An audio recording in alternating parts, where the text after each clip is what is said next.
Okay, mapagpalang araw po sa ating lahat at sa lahat na nag-comment doon sa ating video about sa armored na trabaho na pinanggalingan ko. Wala na tayo sa armored, nandito na tayo sa ibang bansa. So mag-share pa rin ako dahil may mga tanong kayo, may mga queries kayo. So sasagutin natin yan para kaya naman ako gumawa ng video para makapag-share sa inyo ng konting idea regarding sa pinanggalingan ko na trabaho. So ang unang tanong, may age limit ba? Sa totoo lang, ang pagpasok mo sa security industry, kahit ano pang position yan, ordinary, officer, pag sa armored naman, team leader ka or driver, 50 below, nakakapasok yan. Basta 20 years old ka, ibisan nga 18, pag 18 ka tanggap ka na eh. Basta importante kompleto ka ng requirements. Mahirap mag-apply kung hindi ka kompleto ng requirements. Bago ka mag-apply sa isang agency, alamin mo yung requirements na kailangan nila. Pero katulad ng pinanggalingan ko sa St. Clair, ang basic na requirements mo kung ano yung ni-require sa training, di ba? Yung lisensya mo, yung mga NBI, police clearance, court clearance, mga ganon, barangay clearance. Yan ang basic. Minsan ang mga agency naman mayroon din silang hinihingi, katulad ng Pag-ibig, SS, tapos yung PhilHealth number, yung TIN number, hinihingi nila yan. Pero basic din yan. Tapos yung medical, yung medical naman to be follow na lang yan, okay lang sila eh. Basta makikita naman yung tindig mo eh pag nag-apply ka, kung ikaw ba'y lumba-lumba o fit to work ka. Kung sa tingin pa lang ikaw ba'y sa tingin pa lang magtitiwala na sila sa iyo, yung sa tindig mo pa lang. So yun, walang mahirap mag-apply pag kompleto ka ng requirements.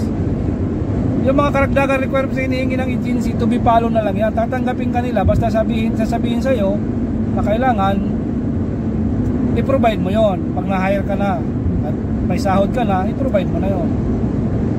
Tapos pangalawang tanong regarding sa sahod, yan, may nag-comment sa atin sa armored, yung driver at saka yung escort. Ang totoo po niyan, ang driver po ay may allowance at bawat linggo meron siyang isang araw na binabayaran ng agency para magpa-maintenance ng sasakyan. Walang pasok yun, ipapa-maintenance lang yung sasakyan, dadalhin niya doon sa garage, kung saan yung garage ng armored, dadalhin niya yun, papacheck niya kung may problema. So bayad yun. At meron siyang allowance.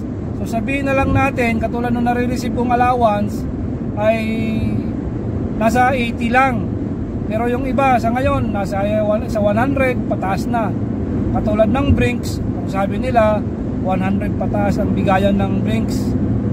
Everyday yun, may allowance ka everyday, driver. Ang team leader naman, minsan meron, minsan wala. Depende lang yan sa operation. Kung ang operation ay nagbibigay sa iyo ng, o kaya kung tinatawag ka na happy ka, pag happy ka kasi ikaw yung may handle lahat ng armored, mayroong barracks yan, ikaw yung pinaka hit guard doon, happy ang tawag doon. Ikaw ang magmamanage lahat sa mga driver, sa mga papasok at saka mag-absent. Sa'yo in charge yun sa mga sasakyan. Ikaw ang magre-rescue doon kung may problema. So yun ang papel ng hepe. Kung maka sa posting, OIC. So ngayon, minsan binibigyan ng allowance. May allowance din. Yung escort, wala talaga yan, plain lang talaga ang sweldo niyan. As in, sahod lang ang natatanggap niyan. Yung kagandahan lang sa St. Clair ay Manila rate. Kahit saan ka mapunta, kahit saan ka madestino, Manila rate ang bigay nila. Depende na yan din sa pag-uusap nyo ng operation. Sasabihin naman yan sa'yo, o ito, i-assign kita sa ganito, pero Manila rate ka. Kung halimbawa 600 ang sahod sa Manila, kahit ma-assign ka ng Pampanga, Laguna, Batangas, Manila rate ka. Ganun ang kagandahan sa armored. Tapos ang duty mo 8 oras, minsan wala pang 8 oras, nakakauwi na kayo. May mga bangko na ganon, na pag duty nyo, pag natapos na yung pag pick up nyo ng pera sa mga bangko-bangko, mga branch, pinapauwi na kayo ng manager ng bangko kung saan kayo ay naka-duty. Pinapauwi na kayo. So wala pang 8 hours, nakakauwi na kayo. Wala pang 12 hours, nakakauwi na kayo. So, may mga ganong kliyente na bangko pag ikaw ay nasa armored. At isa pa ang kinagandahan, pag nasa armored ka, patambay-tambay lang. Pag walang biyahe, andun lang kayo, waiting lang kayo, nakatambay lang kayo doon sa inyong armored. Maliban na lang kung ang kliyente, yung armored, yung kliyente ninyo ay pinalalabas kayo pa doon sa bangko. Pero bihira na yung ganon. Pag driver ka, escort ka, doon ka lang sa loob ng armored. Bibihira na yung pinalalabas kayo para kayo ay tumayo dyan para magbantay pag walang biyahe. Bibihira na yon. Kung armored ka, doon ka lang sa loob. Pag walang biyahe, nasa loob lang kayo, pa-chat-chat lang kayo doon, Facebook lang kayo. Yun ang kinagandahan sa armored na trabaho. Tapos pag may nagtanong ano ba yung view, yung interview normal lang din po. Normal lang, kung anong basic lang about sa buhay mo, about sa yung background, at saka sa training mo, konting 11GO, Codobetics, kung ganda, konti-konti lang, security creep. Ang pinaka ano talaga dyan, di mawawala ay yung gun safety rules. Yung gun safety rules na nabubulol na ako. Tanong din na kung may posting, yes, sa mga agency ng armored, meron naman din silang posting kung gusto mo mag-posting. Pero kung galing ka sa armored, magre-request ka na posting, parang malabo. Pero kung mag-apply ka na, galing ka ng posting, magpunta ka ng armored, yan, mabilis yan. Pero kung galing ka ng armored, magpo-posting ka, minsan hindi pinapayagan yung ganyan. Maswerte ka kung payagan ka. Otherwise, mag-resign ka na lang, lumipat ka na ng ibang agency para sa posting ka. Kasi talaga yung armored, minsan maiinip ka minsan kasi nasa loob lang kayo, tapos lagi lang kayong magkaharap ng teller, halos magpalit na yung mukha ninyo dun sa loob ng armored. Minsan may teller na hindi mo makakausap, hindi mahilig makipag-usap, ayaw ng kakwentuhan, kasi umiiwas din sila dun sa ano yung magkapalagayan loob. Kasi siyempre bangko yan, baka mamaya makapag-share sila ng mga hindi dapat i-share na mga topic, kaya iniiwasan yon sa teller, iniiwasan ng teller yon. Kaya okay lang yon, as long as na huwag kang magpapakita ng hindi maganda sa mga teller. Kasi ang teller may power din yan para ireklamo ka, para matanggal ka doon, palitan ka. Kasi tayong mga security, madali lang tayong palitan pag ayaw na ng kliyente. Anytime pwede kang palitan, ganun lang yan. Mag-ingat ka rin. Pag nasa armored ka, huwag kang patulog-tulog. Pag lalo na pag nasa biyahe, pag kasama mo yung teller, huwag kang patulog-tulog. Kung ayaw makipag-usap ng teller, okay lang yan, pero focus ka palagi. Lagi kang nakasilip sa may butas na may salamin. Kita mo yung labas kung anong very alerto ka, lalo na pag lalabas yung teller, dapat alerto ka talaga. So yun lang naman, wala naman ng ibang medyo problema pa, nasagot ko na siguro. Yung height, walang problema, walang height yung sa armored, walang height yan. Pag sa driver ka, siyempre ayun, nagtanong yung about sa code. Ang ngayon kasi dati restriction code, di ba? Restriction code 3 ang kailangan. Hindi na pwede yung restriction 2. Pero ngayon, iba na yung tawag, DL code na. So, DL code, DLC na. C pataas, C, E, CD, or E ang lisensya mo. CD or E ang lisensya mo sa DL code. Dati kasi restriction, ang ano ng restriction ay uh, R1 restriction 1, 2, 3, 4, diba? 1, 2, 3, 8 hanggang 8. Ngayon yung D naman ay yung trailer, diba? CE, CDE, yan. So kailangan mo talagang kumuha ng lisensya na DL code C, para kasi karamihan ngayon ng armored na 6 wheels na eh. May pulis na naman. At paalala ko rin, pag nag-apply kayo, medyo magastos ang uniform ng armored kaysa sa mga posting guard. Kasi yung uniform pa lang, long sleeve, iba yung ano niyan, iba yung tahi niyan, kulay blue. Tapos yung pantalon medyo mahal din. Yung one seat niyan ay taas baba ay nasa 1.4 pataas. Kaya kung kukuha ka pa na medyo mga ganda-gandang klase, ayun, ready-made na yon, nasa 1.4. Tapos combat mo, pinaka murang combat ganun din, nasa 1.4, 1.5. Pero yun yung madaling masira na combat. Unlike kung bibili ka ng tigda 2,000 pataas, maganda yun. Medyo magastos ang pagiging armored escort na applyan mo. Ganun din sa driver, sa team leader, ganun din yan. Pare-pares naman kayo ng uniform yan. So yun nga lang, medyo mapurma talaga. Mapurma ang datingan. Meron nga dyan, nakikita ko sa TikTok, yung sa Dacia, talagang malupit ang purmahan niya. Sa purmahan, nakala mo talagang malaki yung sweldo eh. Minimum naman yan sweldo. Okay lang, tama lang, kasi nasa Pilipinas naman, minimum lang talaga yung sweldo. So ganun talaga. So kailangan nyo talaga mag-budget. May budget talaga kayo pag nag-ano kayo ng ano. Tapos advance ko na rin yung tinatawag nila na si bus truck.